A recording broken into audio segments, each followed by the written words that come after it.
सलाम, नमस्ते, जय हिंद, सत श्री अकाल दोस्तों मैं शम्स आपसे मुखातिब हूँ। आज हम बात करेंगे कोविड के बारे में ही, और हर्ड इम्यूनिटी क्या है और हमें आगे कैसे अब रहना है। दोस्तों, जिन लोगों ने दोनों डोजें भी लगवा ली हैं वैक्सीनेशन की, या जिन्होंने एक लगवाई है, दोस्तों फुल वैक्सीनेशन के बाद हमको अब कैसे अपनी ज़िंदगी गुजारनी है, हमें अब अपना लाइफस्टाइल चेंज करना होगा। पहले वैसी ज़िंदगी अब ना तो रहेगी, ना ही रहने वाली है। तो इसमें क्या करना है हमको, बात ध्यान से, 3 बातें ध्यान से रखो। इन 3 बातों को बिल्कुल मत भूलो फुल वैक्सीनेशन के बाद भी। दोस्तों, मास्क का इस्तेमाल करना है हमें। जब भी हम बाहर निकलेंगे तो मास्क पहन के निकलेंगे, या घर में भी जब इकट्ठे ज़्यादा लोग होंगे तो मास्क पहन लो। अगर खुली जगह पे आप बैठे हो तो मास्क घर में नहीं भी पहन सकते हैं, और अगर अकेले हो तब भी नहीं पहन सकते हैं। ताज़ी हवा लेते रहो, कोई बात नहीं, मगर जब आप बाहर निकलते हैं तो आपको मास्क पहनना है। इसको, मास्क को अपनी ज़िंदगी का हिस्सा बना लो। जैसे हमारी बाकी ड्रेस होती है उसके साथ एक मास्क ज़रूर बनाया करो, क्योंकि अब ये मास्क मुझे नहीं लगता कि बहुत जल्दी उतरने वाला है। एक दूसरा, जब भी आप घर से बाहर जाते हो और घर आते हो तो आपको सैनिटाइज़र का इस्तेमाल करना है, और 30 सेकंड तक आपको हाथ धोने हैं। ये एक अपनी आदत बना लो पूरी ज़िंदगी के लिए। और इसके अलावा जब आप अपने बच्चों को बाहर लेकर जाते हैं तो जो अभी तक बच्चों के लिए गाइडलाइन है मास्क की, वो 5 साल से ऊपर वाले बच्चे के लिए है। अगर आपका बच्चा 5 साल से ऊपर है तो उसको मास्क पहनाना ज़रूरी है। 5 साल के निक्के जो छोटे बच्चे हैं 5 साल से, उनके लिए अभी कोई भी गाइडलाइन नहीं आई है कि उनको मास्क पहनाया जाए। फिर भी आप एहतियात रखना कि छोटे बच्चों को लेकर जब आप जाते हो तो उनको भीड़ से दूर रखो। और तीसरी बात ये होगी कि सोशल डिस्टेंसिंग। दोस्तों, ये सबसे ज़्यादा फैलता है हमारे इकट्ठे होने पर। आपने देख लिया सेकंड वेव में क्या हालत हुई हमारी। दोस्तों, जो बीमारी हमारे इकट्ठे होने से फैलती है वो सिंपल है कि आप इकट्ठे मत हो जाओ जब तक कि पूरा ये हमारी वैक्सीनेशन ना हो जाए, हार्ड इम्यूनिटी ना हमारे शरीर में बन जाए। हार्ड इम्यूनिटी के लिए हमें या तो 75% कोरोना हो जाए और उससे लोग ठीक हो जाएं, पॉपुलेशन का 75%, या 75% लोग फुली वैक्सीनेशन हो जाए उनको, तब तक हार्ड इम्यूनिटी नहीं आती है। तो दोस्तों, ये 3 चीज़ें याद रखनी है आपको। कौन कौन सी? मास्क का इस्तेमाल करना है, बाहर जाना है, वापस जब आप आते हो तो आपको सैनिटाइज़र का इस्तेमाल करना है, और 30 सेकंड तक आपको हाथ धोने हैं साबुन से। उसके बाद सोशल डिस्टेंसिंग का ध्यान रखना है।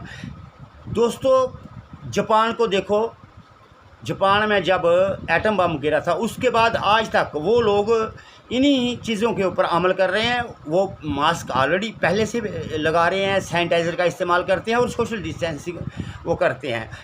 तभी तो वहाँ पर कोविड-19 का असर कम हुआ, और ना ही उन लोगों को समझाना पड़ा कि आपको क्या करना है, क्योंकि वो ऑलरेडी ये प्रोटोकॉल फॉलो कर रहे थे और उनका नुकसान भी बहुत कम हुआ। अब हमारे लोग ऐसे हैं कि हमको लॉकडाउन लगाना पड़ता है, और लॉकडाउन भी सख्त लगाना पड़ता है, पुलिस लगानी पड़ती है। मैं तो कहता हूँ कि अगली बार ऐसा हो नहीं, दुआ करो खुदा से कि ऐसे हालात ना बने। मगर अगर बनते हैं तो मैं गवर्नमेंट से गुजारिश करता हूँ, आर्मी लगाओ इधर, और तब तक ना छोड़ो जब तक सबको वैक्सीनेशन ना हो जाए, या सारे केस नहीं हो जाए कोरोना के ठीक, या कोरोना जब तक यहाँ से वायरस जो उसका असर है कम ना हो जाए। क्योंकि ऐसे हमारे लोग मानते नहीं हैं। जिस रोज़ पहले दिन लॉकडाउन खुला तो रश एक जगह मैंने देखा, वहाँ पर मैंने कहा इतने लोग क्यों इकट्ठे हुए हैं? वो शराब खरीदने इकट्ठे हुए हैं। वो बंदे हो, बड़ी मुश्किल से बचे हो। अब आपको खुदा का नाम लेना चाहिए था, उसका शुक्रिया अदा करना चाहिए था। आप ठेके की तरफ दौड़े, और वहाँ पर इतना रश था कि वो शराब ठेके तक नहीं पहुँची, क्षेत्रों में ऐसे ले गए लोग। तो दोस्तों ऐसा रश मत डालो।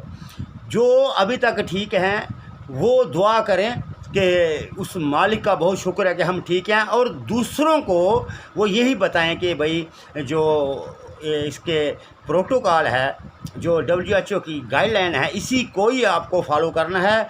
दोस्तों वैक्सीन ही इसका एक इलाज है, और मास्क, सोशल डिस्टेंसिंग और सैनिटाइज़र का इस्तेमाल करना, अपने हाथ 30 सेकंड तक धोना, ये आपको अब काफ़ी सालों तक करना पड़ेगा। दोस्तों अब भी मौका है, क्योंकि कोविड-19 अभी कहीं नहीं गया है। तो अगर अब नहीं हम सुधरे तो हमारे यहाँ जो हमारे बुज़ुर्ग थे वो डोगरी में बोला करते थे कि बेटा एक ऐसा टाइम आएगा कि एक करो पर दीपक जलेगा। करो, तो उस वक्त हमको समझ नहीं आई कि करो पर क्या दीपक चलेगा। मतलब जहाँ से आप देखोगे तो दूसरा घर आपको ऐसे नज़र आएगा बहुत दूर, बीच में से आपको कुछ नहीं नज़र आएगा। आज समझ आती है कि अगर ऐसे ही कोविड-19 का वायरस हमारे गांव तक पहुंचा और कितना नुकसान हुआ हमारा, अगर एक बार फिर ऐसा हो गया तो दोस्तों फिर हमारा बचना मुश्किल है। फिर वही करो पर आपको दीपक मिलेगा। तो इसलिए मेरी रिक्वेस्ट है सबसे कि आप कोविड-19 या प्रोटोकॉल का पालन करें, और गवर्नमेंट को या पुलिस को मजबूर ना करें कि वो दोबारा फिर लॉकडाउन लगाएं। तो मैं आप सबसे रिक्वेस्ट करूंगा कि जितनी बातें मैंने बताई हैं ये आपको करनी है। दूसरा, मास्क लगाती हो तो आजकल बरसात का मौसम है, इसमें मॉइस्चर होता है, और हम आके मास्क ऐसे रख देते हैं, दूसरों ही फिर लगा लेते हैं, इसमें फंगस हो जाती है, वही फंगस हमारे शरीर में जाती है। इसलिए ध्यान रखो, मास्क को धोकर अच्छी तरह से सूखा होना चाहिए, और इसको धो लो फिर लगाओ, क्योंकि अगर इसमें थोड़ा सा भी मॉइस्चर रहा तो यहाँ पर फंगस हो जाती है, और वही फंगस कभी ब्लैक, वाइट, येलो, जिससे हमारी जानें गई बहुत से लोगों की। तो ये एक कारण, उसके और भी बहुत कारण हो सकते हैं, मगर मास्क को आप जैसे हमने ये अभी मैंने मास्क डाला तो अंदर, इसके अंदर मॉइस्चर जमा हो जाता है, तो हम वैसे रखते हैं, दूसरों पे पहन लेते हैं, तो इसमें फंगस हो जाती है एक ही दिन में, बरसात के मौसम में। तो फंगस से बचने के लिए आपको मास्क को धोते रहना है, और अच्छी तरह से सुखा के फिर आपको मास्क लगाना है। गीला मास्क ना लगाएं, ना ही रोज़ यूज़, जैसे एक कपड़े का मास्क है उसको आप कर सकते हैं रोज़ यूज़। जिनके पास सर्जिकल मास्क है वो तो एक ही दफ़ा यूज़ करके फेंक देंगे, मगर जो कपड़े का मास्क है आप उसको धोकर यूज़ कर सकते हैं, मगर इसको आप रोज़ धोएं, या जब भी घर से आते हैं तो इसको आप धूप में रखें ताकि इसमें मॉइस्चर ना रहे। तो दोस्तों ध्यान रखें अपना, सब बच्चों का, और बाहर ना निकलें। अभी वैसे वो खेल तमाशे मत करें, क्योंकि अभी बहुत कुछ वायरस के साथ साथ और बड़े ख़तरनाक वायरस आने वाले हैं। इनका इलाज यही है, सोशल डिस्टेंसिंग, घर में बैठना, और जो भी आपको बताया हुआ है प्रोटोकॉल का पालन करना। ये हमारी सेहत के लिए, हमारी ज़िंदगी के लिए है, हमारे बच्चों के लिए है। तो दोस्तों आप ध्यान रखें, सिर्फ केस कम हुए हैं, कोविड-19 कहीं नहीं गया।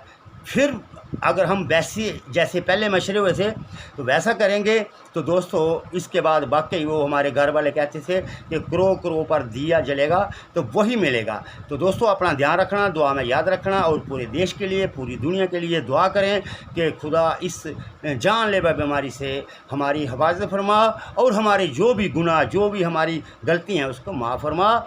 खुदा आप सबको सुखी रखे, सलामत रखे। जय हिंद।